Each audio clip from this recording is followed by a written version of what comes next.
नमस्कार दोस्तों, मेरा नाम है दिनेश कुंतल और आप देख रहे हैं परफेक्शन आईएएस। आज मैं आपके लिए भारतीय संविधान एवं राज्य व्यवस्था से जुड़े एक महत्वपूर्ण प्रश्न पर चर्चा करूंगा, जो कि बिहार लोक सेवा आयोग की मुख्य परीक्षा से प्रत्यक्ष रूप से जुड़ा हुआ है। बहुत ही महत्वपूर्ण है और इस प्रश्न के संभावना बहुत ज़्यादा है। और अगर हम बात करें प्रश्न की, तो प्रश्न जिस टॉपिक से जुड़ा है वो है यूसीसी। आपने सुना होगा इसके बारे में, जिसको बोलते हैं समान नागरिक संहिता, यानी यूनिफॉर्म सिविल कोड। प्रश्न क्या है? प्रश्न है समान नागरिक संहिता लागू करने में पक्ष और विपक्ष पर चर्चा कीजिए। बड़ा ही महत्वपूर्ण क्वेश्चन है और क्योंकि करंट अफेयर्स से प्रत्यक्ष रूप से जुड़ा हुआ है, तो इस प्रश्न की संभावना बहुत ज़्यादा हो जाती है। मुख्य परीक्षा चाहे वो 69th बीपीएससी हो या 70th बीपीएससी हो। और प्रश्न है समान नागरिक संहिता लागू करने में पक्ष और विपक्ष पर चर्चा करें। और आपको पता है कि समान नागरिक संहिता हाल ही में काफ़ी छाई रही है और केंद्र सरकार के एक एजेंडे में समान नागरिक संहिता भी कहीं ना कहीं देखने को मिलती है।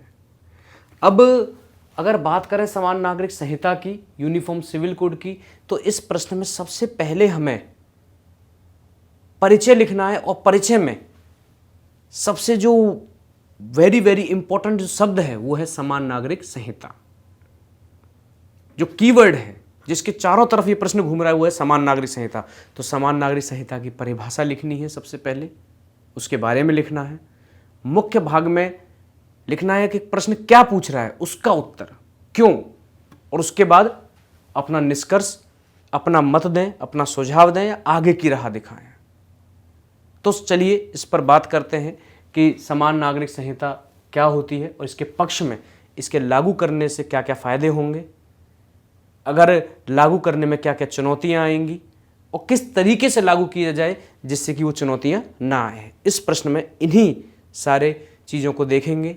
एक एक बिंदु को तरीके से क्रम वाइज हम पढ़ने का प्रयास करते हैं। आइए, सबसे पहला अगर बात करें कि यूसीसी यानी समान नागरिक संहिता, तो ये करंट अफेयर्स का समसामयिकी का मुद्दा रहा है, करंट अफेयर्स, और हाल ही में काफ़ी समय से ये करंट अफेयर्स में चल रहा है।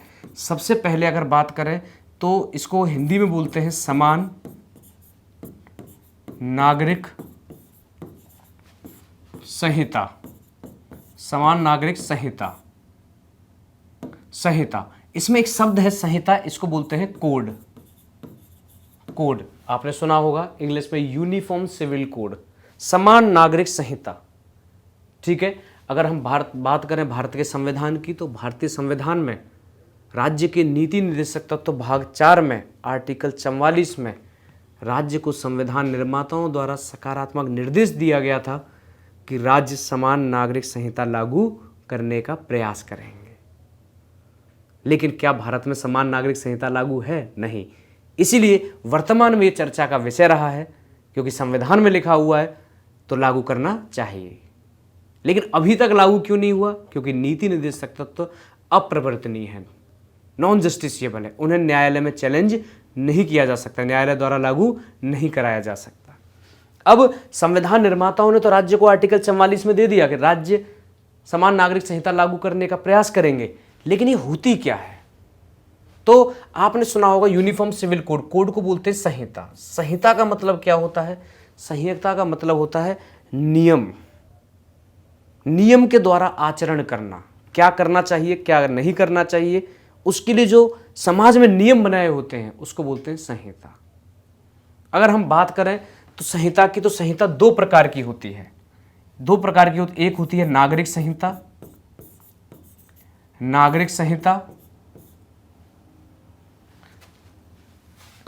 और अगर हम दूसरी की बात करें, अगर हम संहिता की बात करें तो दो प्रकार की होती है।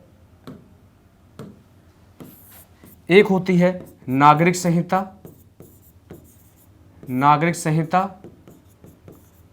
और दूसरी होती है आपराधिक संहिता।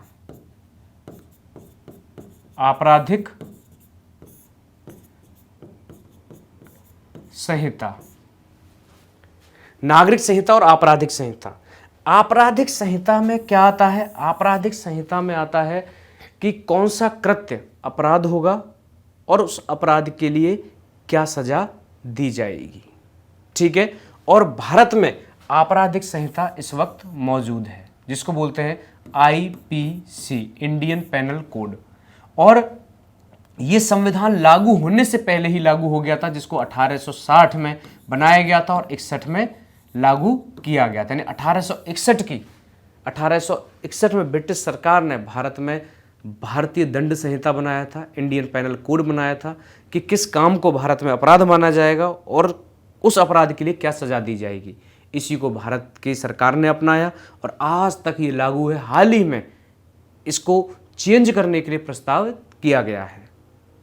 अब ये जो समान नागरिक संहिता, अगर इसकी आपराधिक संहिता की बात करें, भारतीय दंड संहिता, तो इसको बोलते हैं आपराधिक संहिता कि किस अपराध के लिए क्या दंड दिया जाएगा। ये आईपीसी में दे रखा है। आईपीसी की धारा 302, 309, 307 आपने देखा होगा। और ये सभी के लिए, आपराधिक संहिता सभी नागरिकों के लिए समान है, सभी नागरिकों के लिए समान। यानी आईपीसी जो है उसमें जो अपराध की श्रेणियां हैं वो, और उस अपराध के लिए क्या सजा दी जाएगी, वो सबके लिए समान है। चाहे वो हिंदुओं हो, चाहे मुस्लिम हो, चाहे सिख हो, चाहे क्रिश्चियन हो, चाहे अनुसूचित जाति हो, चाहे पैसे वाला हो, गरीब हो, सबके लिए समान है। आईपीसी सबके लिए समान है कि इसमें ये चीज़ अपराध है, ये कर दोगे तो ये सजा दी जाएगी। ठीक है, सबके लिए। लेकिन अगर हम नागरिक संहिता की बात करें तो नागरिक संहिता मुख्यतः धर्म पर आधारित है। नागरिक संहिता को मुख्यतः धर्म पर आधारित कहा जा सकता है। और नागरिक संहिता में कौन कौन से मुद्दे आते हैं? विवाह, तलाक, गोद लेना, उत्तराधिकार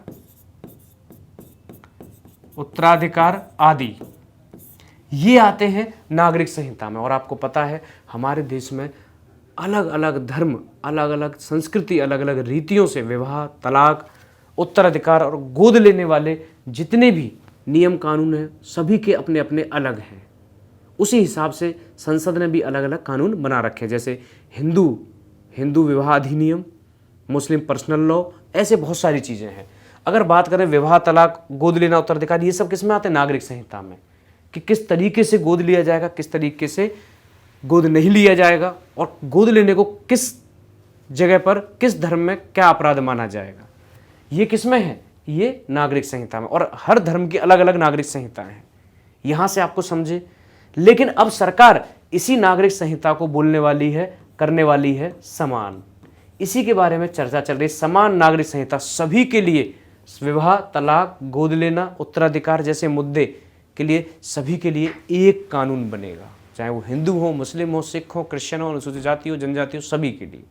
अब इससे जुड़े हुए पक्ष, क्या क्या लाभ होंगे, किस किस तरीके से लागू किया जाएगा, क्या क्या फायदे होंगे, और विपक्ष क्या क्या चुनौतियां आएंगी, और उससे जुड़े हुए सुझाव के बारे में हम चर्चा करेंगे। आइए देखते हैं हल करने का तरीका क्या है। समान नागरिक संहिता का वर्णन करें सबसे पहले और उत्तर का प्रारंभ करें। दूसरा, समान नागरिक संहिता के कार्यान्वयन यानी लागू करने में जो जो चुनौतियां आएंगी उन पर प्रकाश डालें और इसके नकारात्मक पहलुओं पर चर्चा करें। तीसरा, समान नागरिक संहिता को लागू करने के लाभ, अगर लागू कर दिया तो क्या क्या लाभ होंगे, और आगे की राह बताते हुए उत्तर को समाप्त करें और बताएं कि किस किस तरीके से इसे लागू करना चाहिए जिससे कि ये आसानी से लागू हो जाए। क्यों?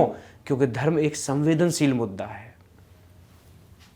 आइए बात करते हैं समान नागरिक संहिता की। तो समान नागरिक संहिता पूरे देश के लिए एक समान, इसकी परिभाषा यही है, समान नागरिक संहिता पूरे देश के लिए एक समान कानून के साथ ही सभी धार्मिक समुदायों के लिए विवाह, तलाक, विरासत, गोद लेने आदि कानूनों में भी एक रूपता प्रदान करने का प्रावधान करती है। यहाँ से ये इसकी परिभाषा है। उसके बाद संविधान के अनुच्छेद 44 में वर्णित है कि राज्य भारत के पूरे क्षेत्र में नागरिकों के लिए एक समान नागरिक संहिता सुनिश्चित करने का प्रयास करेगा। उसके बाद समान नागरिक संहिता लागू होने में क्या क्या बाधाएं और क्या क्या चुनौतियां हैं।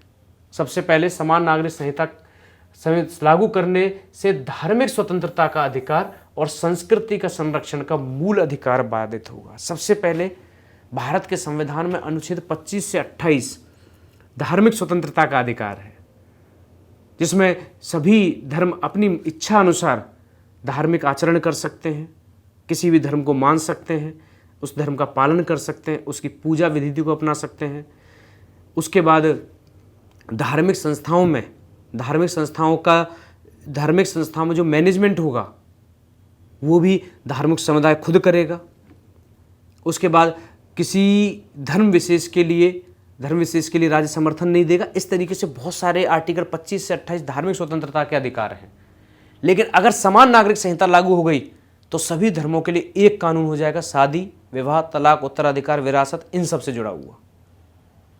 तो धार्मिक स्वतंत्रता का अधिकार इससे बाधित होगा। जैसे आर्टिकल 25 है, और आर्टिकल 25 के में आचरण के तहत बहुविवाह और 3 तलाक भी आ जाते हैं। क्यों? क्योंकि मुस्लिम बोलते हैं कि अगर हमें आचरण करने का अधिकार है अपनी मर्जी से तो 3 तलाक हमारा आचरण है। बहुविवाह जैसी जो रीतियां हैं ये भी हमारा आचरण है, ये धार्मिक आचरण है ये, तो इससे ये बाधित हो सकता है। उसके बाद आर्टिकल 26 बोलता है धार्मिक समुदाय धार्मिक मामलों का प्रबंधन करेगा।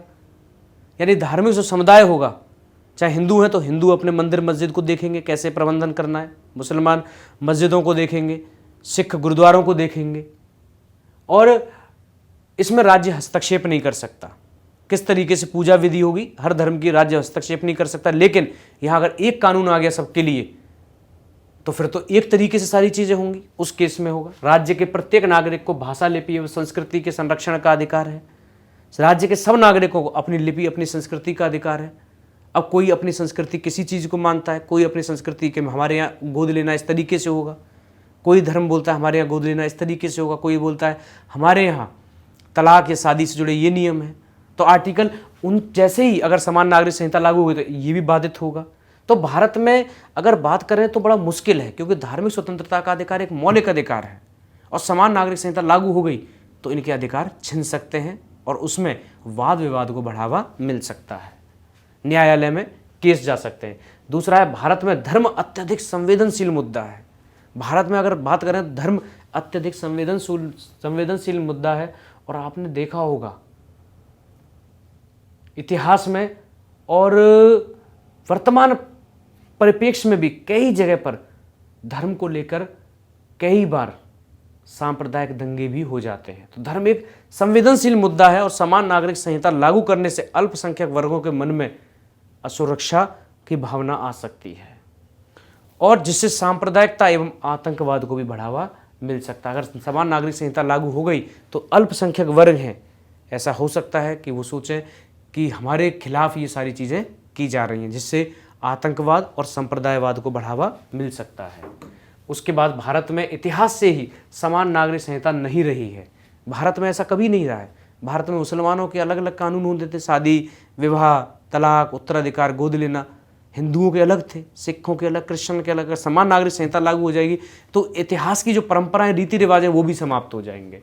भारत में वोट बैंक की राजनीति भी समान नागरिक संहिता लागू करने में बाधक रही है। अगर आप बात करें अभी तक क्यों नहीं लागू हुआ, तो ये वोट बैंक की राजनीति भी बहुत बड़ी चुनौती रही है इसे लागू करने में। जैसे 1986 का शाहबानो केस में भी यही हुआ था।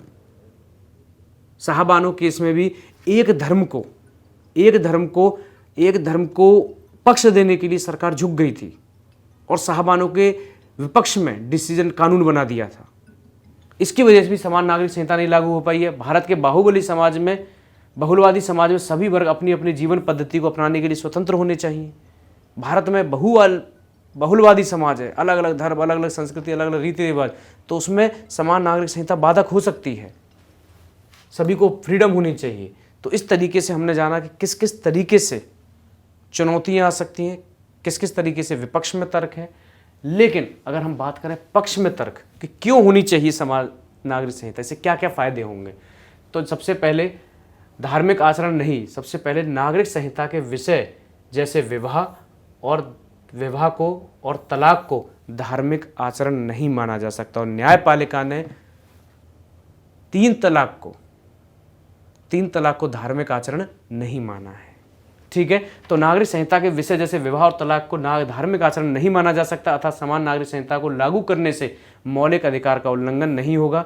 विवाह और तलाक एक सांसारिक मामला है, विवाह और तलाक एक सांसारिक मामला, एक धार्मिक मामला नहीं है। और न्यायालय ने भी इस पक्ष को सुना है और इस पक्ष का समर्थन किया है। समान नागरिक संहिता का भाव स्त्री स्वाधीनता और लैंगिक न्याय के आदर्श के खिलाफ है।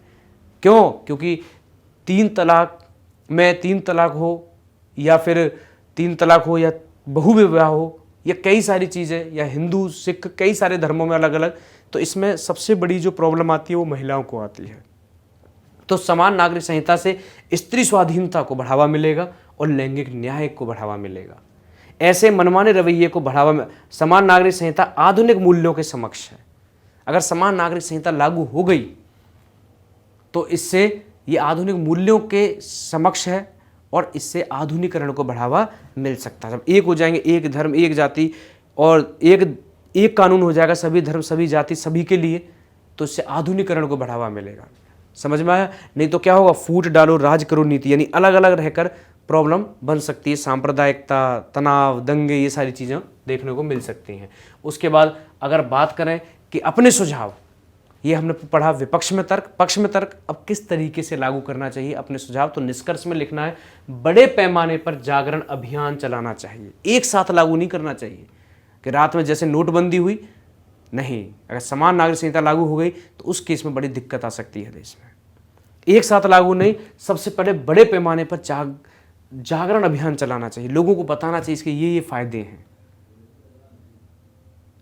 और सभी धर्मों को बुला बुलाकर एक एक चीज़ समझानी चाहिए जिससे कि पता चले कि हाँ समान नागरिक संहिता लागू हो गई तो इससे आधुनिकरण आएगा, भेदभाव कम होगा और इससे स्त्री स्वाधीनता मिलेगी, महिलाओं को स्वतंत्रता मिलेगी, लैंगिक न्याय मिलेगा। और विवाह और तलाक ये सांसारिक मामले, धार्मिक मामले नहीं है। समान नागरिक संहिता को क्रमिक लागू करना चाहिए, एक साथ लागू नहीं, एक एक धारा को लागू करना चाहिए। पहले एक धारा, वो जब लागू हो जाए तब दूसरी, तीसरी, इस तरीके से। उसके बाद समान नागरिक संहिता लागू करते वक्त सभी धर्मों के जो अनुयायी होते हैं, सभी धर्मों के धार्मिक जो लोग होते हैं, उनसे विचार विमर्श करना चाहिए और उनसे उनका पक्ष जानना चाहिए। हिंदुओं के जो पुजारी पंडित जो बड़े बड़े लोग होते हैं, उसके बाद ऐसे ही मुसलमानों के जो उलेमा या जो भी हो, मुसलमानों के उलेमा या फिर जो भी धार्मिक लोग हैं, सिखों के, क्रिश्चियन के, इन सबको बुलाकर सरकार को इन सब के पक्ष सुनने चाहिए, तब जाकर धार्मिक, और इनको मनाना चाहिए, तब जाकर समान नागरिक संहिता लागू करनी चाहिए। तो ये 3 पॉइंट है जो निष्कर्ष में बड़े पैमाने पर जागरण अभियान, क्रमिक लागू करना चाहिए और धार्मिक लोगों से विचार लेने चाहिए। और इससे फ़ायदा क्या होगा, इससे फ़ायदा निष्कर्ष में लिखना है, इससे सबसे बड़ा फ़ायदा होगा न्यायपालिका पर बोझ कम होगा। इतने सारे केस एक झटके में सॉल्व हो सकते हैं और संसद को इन सारी चीज़ों को मानकर ही इसको लागू करना चाहिए। मुझे आशा है कि समान नागरिक संहिता आपको पूरा समझ में आया होगा। इस संवैधानिक प्रावधान, इसके पक्ष में तर्क, विपक्ष में तर्क किस तरीके से लागू किया जाए, आशा है कि सहज और सरल तरीके से समझ गए होंगे आप। धन्यवाद। जय हिंद।